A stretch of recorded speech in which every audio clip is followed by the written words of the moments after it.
ರೀತಿ ಹಿಂದೆಯೇ ಎಚ್ಚರಿಸಿದ್ದ ಅಂಬೇಡ್ಕರ್ ಮಾತು ನಿಜವಾಯಿತೆ.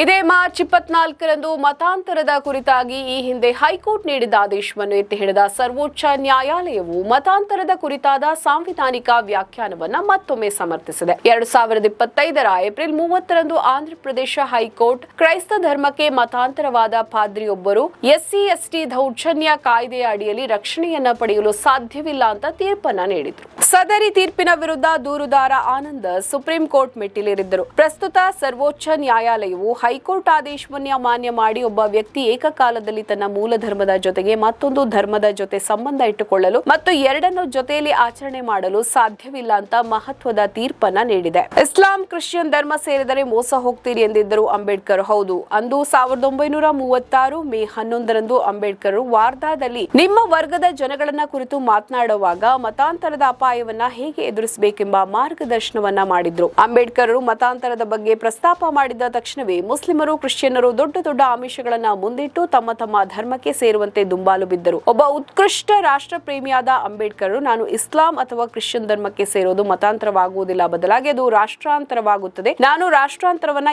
ಎಂದಿಗೂ ಒಪ್ಪೋದಿಲ್ಲ ಅಂತ ಆಹ್ವಾನವನ್ನ ತಿರಸ್ಕರಿಸಿದ್ರು. ಈ ನೆಲೆಯಲ್ಲಿ ಕೋರ್ಟ್ನ ತೀರ್ಪುಗಳು ಮತ್ತು ಅಂಬೇಡ್ಕರ್ ಎಚ್ಚರಿಕೆಯು ಅಕ್ರಮ ಮತಾಂತರಕ್ಕೆ ತಡೆಗೋಡೆಯಾಗಿ ನಿಂತಿರುವುದನ್ನ ಶೋಷಿತರು ಧಮನಿತರು ಪ್ರಜ್ಞಾಪೂರ್ವಕವಾಗಿ ಅರ್ಥೈಸಿಕೊಳ್ಳುವ ಅಗತ್ಯ ಇದೆ. ನಮ್ಮ ಈ ವಿಡಿಯೋ ನಿಮಗೆ ಇಷ್ಟ ಆದಲ್ಲಿ ಲೈಕ್ ಮಾಡಿ, ಶೇರ್ ಮಾಡಿ, ಕಮೆಂಟ್ ಮಾಡಿ ಮತ್ತೆ ಸಬ್ಸ್ಕ್ರೈಬ್ ಮಾಡಿ.